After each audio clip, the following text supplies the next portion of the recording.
And if we package that product in like a thermoformer, and then if I cut that product open after that process, that product will still be at around about 31 degrees Fahrenheit.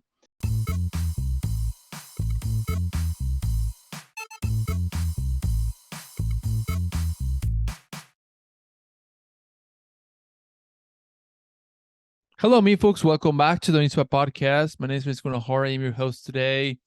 I'm really very, very happy to sit down today with someone who has more than 40 years of experience when it comes to grinding. It's been quite a while that I spoke with Rod Sammon from Thompson Machines out of Australia. I got to see him in Mexico this year at an expo show. And he's very busy visiting customers in the global meat industry, helping meat processors as well. Welcome, Rod, and thank you for being here on MeatsPad today. Yeah, great to be here. Great to be with you. So I look forward to the interview. And you're in Australia, right? That's right, mate. Yeah. So it's about midday here, and I appreciate you taking the time to have a chat and dig into a bit of detail on frozen grinding and just the processing of meat that's frozen or tempered. Excellent. So let's kick it off. We had some questions from small meat processors, but also folks in the industry in general, getting some questions about grinding, more specifically about frozen blocks. What are some of the factors that we need to consider to maximize quality? And we can talk about sausage production, we could talk about ground beef manufacture, but I think we can start from there to kind of lay some fundamentals in grinding, and also when we're using a frozen block, or we have like a pre-breaker when using frozen meat. Okay, well, let's just say that we're talking about frozen blocks that are 27 kilograms in weight, or 60 pounds in weight for the imperial measurement.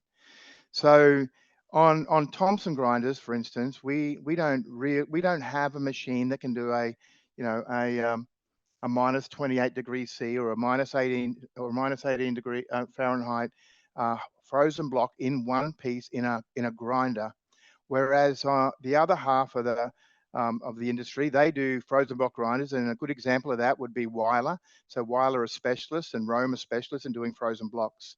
So for Thompson to put frozen blocks of meat into one of our grinders, and many other people like us that have grinders that go from what you mentioned, 5 horsepower, to maybe 37 or 55 or 60 horsepower, then what we do is we would normally go through a process of breaking the block down into smaller pieces first through either a pre-breaker or a guillotine. And then from that, you can process your frozen pieces in Thompson mixer grinders and other mixer grinders. So then the next complexity after that is really just the size of the pieces that you're going to put in there. So if you wanted to do a whole block, even in a Thompson mixer grinder, we can do it, but you've got to temper it. So when you're tempering it, you'd probably temper it down to like minus 1 degree Celsius, which is about 30 degrees Fahrenheit. But it's not just the temperature, it's actually the consistency of the block. So in order to go into a Thompson frozen block grinder, or tempered frozen block grinder, the block needs to be soft enough in the center that you can get a broad bladed knife and press through, and then the paddles will do the breakers, and the grinder will process it quite easily. For a grinder like that, that's about a 20 horsepower grinder. In a Thompson range, it'd be a 2-speed, so you'll have a low speed and a high speed. So the low speed gives you a lot of efficiency. It provides a lot more torque, and it enables us on our grinders to process blocks down to about minus 12 degrees Celsius, which is 10 degrees Fahrenheit. So that's sort of the beginning of it. So when you're processing frozen, it's not the coldness per se. It's like it's the dryness. So when you're processing normal fresh meat, there's a lot of lubrication in there. So that's what makes fresh meat go very easily through mincers and grinders and mixer grinders and such. So when you've got frozen, whether it be big pieces or small pieces, if you've got frozen flaked or guillotined, it's still very dry. So again, if you're at that temperature of minus 18 degrees Fahrenheit or minus 28 degrees Celsius, when you put the product through your grinder, it's so dry that generates the requirement for a lot of torque, a lot of horsepower to be able to process that through, because there is no lubrication. So the other downside, just while we're talking about that, at those very, very cold temperatures, you're gonna pass it through your grinder, and then you're going to fracture the meat particles. And a very good example of that I can explain is if we were grinding through a 1/2-inch whole plate at minus 16 degrees Fahrenheit, then what you'd find is that strand of meat that goes through is going to be fractured very heavily. And what you would find if you're grinding frozen meat at that temperature, if you hold those meat particles, those ground meat particles in your hand, when it thaws in your hand, it'll just be very pasty and there'll be no structure left in your hand. So it's not ideal in any way for making a high quality product, or even a ground beef product, or a sausage or a hamburger that's got a texture about it. Those temperatures are not good for that. And when you form a hamburger, for instance, you'll form a hamburger at those temperatures, and quite often it'll come out like a hockey puck, because the pressure of the forming machine will compress it too much, or more than you really want it to, because you don't have those meat particles in there that are forming soft little cushions of whatever grind size you've made. So that's like a little bit of an extension on I guess the grinding of frozen meat beyond just the power of the machine. So further to that, I guess you mentioned before about a 5 horsepower motor. So again, it's possible. It's almost like driving a car up a hill with a trailer on it. You know, when you're grinding, the operator, when they've got small motors, they listen to the machine and they know when the machine is overworking. They can hear and see the limitations of grinders when they're doing whatever it might be, frozen product, bone, you know, tempered. And then they know that they know the limitations, and if it's beyond the limitation, the motor will stall and generally cause no damage whatsoever. So that's the guideline. So as you proceed from a 5 horsepower, then a few other points of difference with a grinder are the diameter of the feed screw. So the larger the diameter of feed screw and the grinding plate, then the more horsepower you're going to need to be able to grind that, because you're feeding more product to the cutting system. So if you were using a 42 grinding system, you'll find that the frozen meat, you know, at, let's just say maybe minus 5 degrees Celsius, or you know, minus 20 or 23 degrees Fahrenheit, then those small grinders are going to grind frozen product, you know, with a 5 horsepower, 7.5 horsepower quite effectively, because they've only got a small feed screw and a small mincing plate that works very efficiently. The larger you go, you'll need a lot more torque. So on a Weiler grinder, again, I'm not totally familiar, but on a Weiler grinder, to give you an idea, if you were doing a minus 28 degrees C or a minus 18 degrees Fahrenheit frozen block, you might be using something like 150 horsepower.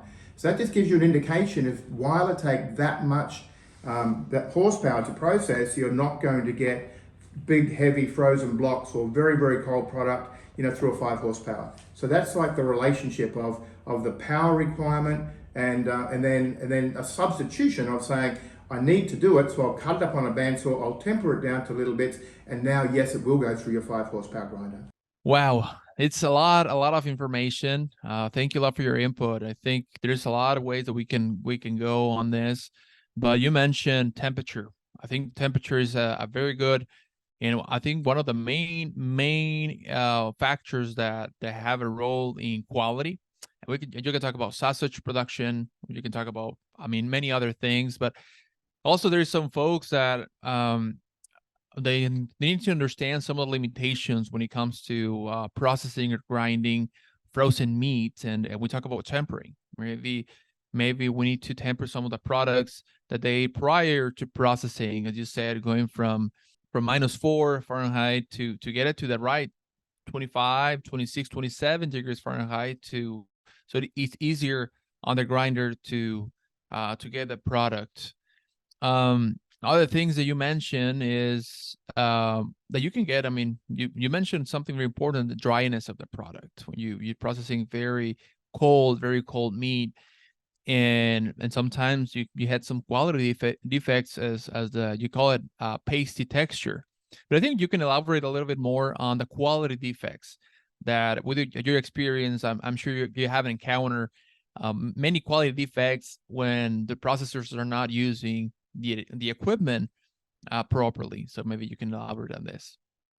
Okay, I think most food technologists or most people that are in the industry and understand grinders, they recommend not going any colder than minus 12 degrees Celsius, which is around about 10 degrees Fahrenheit, to get a reasonable product. And then, of course, the warmer you go after that, minus 9 degrees Celsius, which is 15 degrees Fahrenheit, it will be a better particle again. And then, to me, an optimum temperature to actually be grinding tempered frozen product is really about minus 3 degrees Celsius, which is about 26 or 27 degrees Fahrenheit. So we've got examples where we're doing ground beef, where we can go through a Thompson pre-breaker to give you an idea. We'll break that product down in our pre-breaker at around about 27, 28 degrees Fahrenheit. Down to 26 degrees Fahrenheit. So if you process that through the pre-breaker, and then from there feed it into a first grinder, where it might homogenize the fat to lean ratio of your meat. Then after that, grind through a 12 millimeter hole plate, like a 1/2 inch hole plate or a 3/8 hole plate.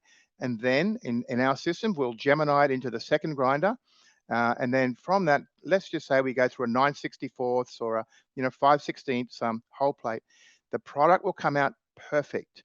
The other thing that's very notable is that you won't get much temperature increase. So from going from that 27 degrees Fahrenheit through 2 grinders, and then let's say we were to feed it into a Hantman, for instance, because we're going to do a portion of mincing.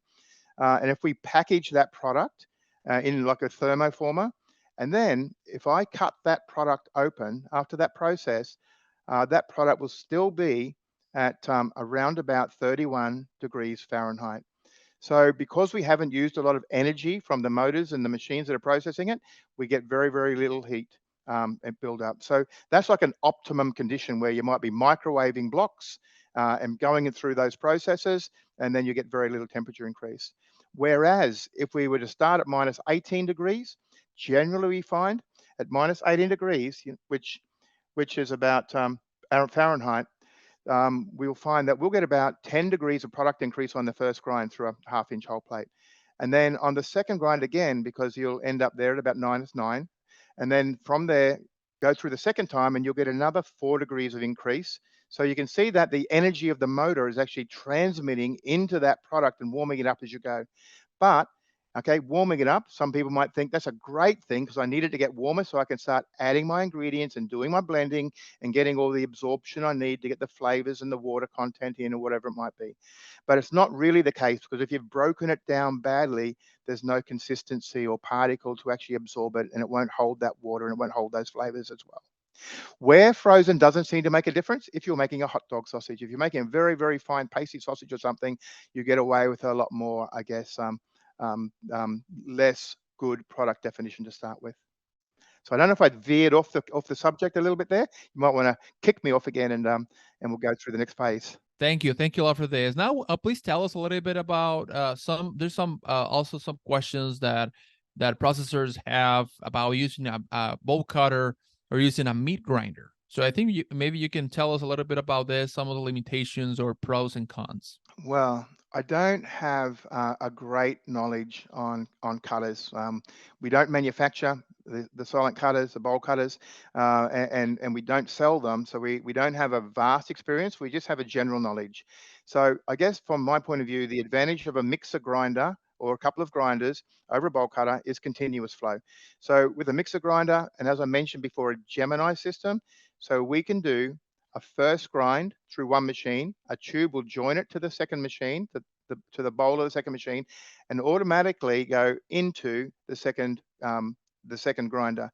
And then from that, they can disperse it, or they can actually have their ground beef product 100% finished. So now where you're going to go and mix ingredients with a product in mixer grinders, then it's not a continuous flow. So now you're doing batching again. So batching is a bit different, and again, very similar to a bowl cutter, where you can only do one batch at a time. And the process then would be that you would load a mixer grinder up. Let's just say you've got an automatic column loader, and you can load up 400-pound bins. And our grinders can vary well, basically they vary from a 60-pound batch up to around about, at the moment, we have batches of up to 10,000 pounds in our mixer grinders. So let's just go to something a bit more standard. So the standard Mackie bin is 400-pound. So if you were to load one of those bins into a Thompson mixer grinder, grind it through once through a 3/8 plate, then load it into the hopper the second time, then you would add your ingredients. You would, if you're making a sausage, for instance, a fresh sausage, for instance, you might mix that for 2.5 minutes, maybe a maximum of 3 minutes, but and then after that, you would grind it out a second time. So that 200 kilo batch or 400-pound batch in a Thompson 5000 mixer grinder, for instance, we would finish that batch in load time of 20 seconds each time, and mixing cycle time and grinding time. We would finish that batch in around about 10 minutes. Total. So you'd finish a batch of sausage emulsion very easily in 10 minutes, 400 pounds. So there's about 2.5 ton that you can produce in an hour with one Thompson mixer grinder and other similar brands. Perfect. Now, I mean, we continue to have a lot of questions, and hopefully we can visit with you again. But I had some questions about double cut, triple cut. Then you can put more than one knife on the head of the grinders, and maybe you can talk a little bit about that and elaborate some as well the advantages of having a double cut knife. And I think obviously you go from a coarse grind to a more like a fine grind, and maybe you can elaborate on this. Okay, in my opinion, in many ways, the best system is just the enterprise system used in America, where it's a single cut knife. And then the process then is just what I explained before. So you'll grind first through a large hole plate. So you keep a large particle so that when you do your second grind, it's going to go through a smaller particle and you get a good particle. So for instance, we all probably know, if you ground through a 1/8 plate the first time and ground through a 1/8 plate the second time, you're going to get a reasonably mushy product. Or not a large definition particle that if you're making a spaghetti bolognese or a bolognese there, you wouldn't have those nice chunky pieces of ground beef in that give you that good bite feel and that I guess that eating experience. Okay, so that's why generally people would always do 2 grinds, the coarse grind, then the second grind. Okay, so with the double cut system, there's been a lot of people that promote the double cut system. And if, for instance, you were doing a counter mince trade where you just want to make a, what I just mentioned there, you want to make a mince meat or ground beef particle that goes into a pack, and then take it home for your home cooking.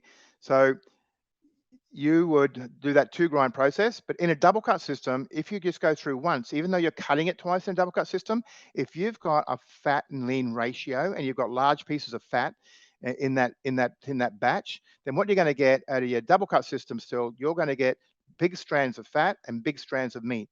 So in other words, it hasn't been blended. So that's what occurs in between the first and second cut. Normally, you do the first cut back into the machine again. It gets a bit of a tumble around there in the mixing arms. It only takes a minute or so, and the fat to lean ratio is consistent. So when you grind it out the second time, you've got a nice blend, a very even blend, homogeneous blend of meat particles or coming out as ground beef. So that's what a double cut doesn't do. But if you wanted to go through, and let's just say you're going to grind it and you're going to come out through a 3/16 hole plate in a double cut system, and instead of going through a second grinder, you could then just put it into a blender, and you could blend it, and then the blender would do the homogenization of the meat particles, and yes, then you would get away with a double cut system, and it would be very advantageous in reducing production time. So the other thing that a double cut system can do then is it will actually reduce the particle sizes, the length. So when you just grind once in any grinder, what you're going to get is you're going to get some long strands, So if you were to go through a 5 millimeter plate on the first grind and then try to put that into a blender, you'll probably find you'll get some long strands of meat in there and of the membrane and some of the other, fats and sinews that might be in there. So then when you're forming your hamburger patty, for instance, you're going to have long strands in there. When people bite into it, it's going to get caught in their teeth and not be a good eating experience. So again, with a double cut system, if you grind it once, it does have that process with the two cuts, that it does cut it into short lengths of meat particle, and then it does provide that efficiency then of one grind only. So we're getting to the end of this episode, and I think it's. I hope a lot of the listenership and or the folks listening took notes on this. There's a lot of information, especially for the temperature and some of the range that we need to take into consideration to optimize quality. But I think just to before we let you go, I'd like to ask you one question that we typically ask many of the people that we interview is how this passion started in grinding, in making manufacturing grinding machines for the meat industry. We started as a service company 45 years ago, and then, just like we all do, we decided to make a mincer, a grinder, and then from that, over all these years, we evolved with the industry, and based on what our customers' demands were, we just found solutions. So when someone asked for a small grinder or a larger grinder, we just kept on developing. We now have a range of grinders that probably extends beyond 50 different models, and we have solutions for just about every grinding application that's capable in the world. We have nitrogen injection, CO2 injection. We have unique grinding systems that we have a patent on. We often promote that we think we make the best mince particle in the world, and if not the best, I think equal to the best of any grinder that we can make in our high efficiency cutting system. With our double cut systems as well, we have a unique feature. We call it the clamp on system, where we can change on a grinder. We can change from a single cut enterprise system into a double cut or a triple cut Unger system just by clamping off the plate housing that holds the knife in the plate and clamping on a larger plate housing and providing that flexibility to customers to do either a single cut or double or triple cut, all on the same machine, easily interchangeable, no tools required, which also includes the removal of the feed screw pin. So without a tool, you don't have to undo it. You just pop it in and pop it out. You can have enterprise double cut pins. You can have Unger single cut pins with a square drive. You can have bone elimination pins and change them very rapidly. So we have a lot of benefits with the options that are provided by Thompson grinders that I think some are very unique in the industry and provide those efficiency and product quality efficiencies that people are looking for these days. Well, thank you, Rod, for joining today, and I appreciate your time and all the information you provided to the audience. And we hope to see you soon, sometime in some of our traveling. And really thank you for your time. No, thank you too, Francisco. And you are right. We are global. We've sold within Europe, England, UK, and many other countries around the world. We've got the Process Expo coming up. We're looking forward to that. We're launching a lot of new product at Process Expo that hasn't been seen before. And then directly from the Process Expo, the Thompson team heading over to the Gulf Food Exhibition in the Middle East. So yeah, we are well spread, and we look forward to growing further. And we can only say thank you to all the people that have supported us, in particular, all the people in the meat industry, the processors that have taught us along the way of how to improve our machines. So thank you so much too.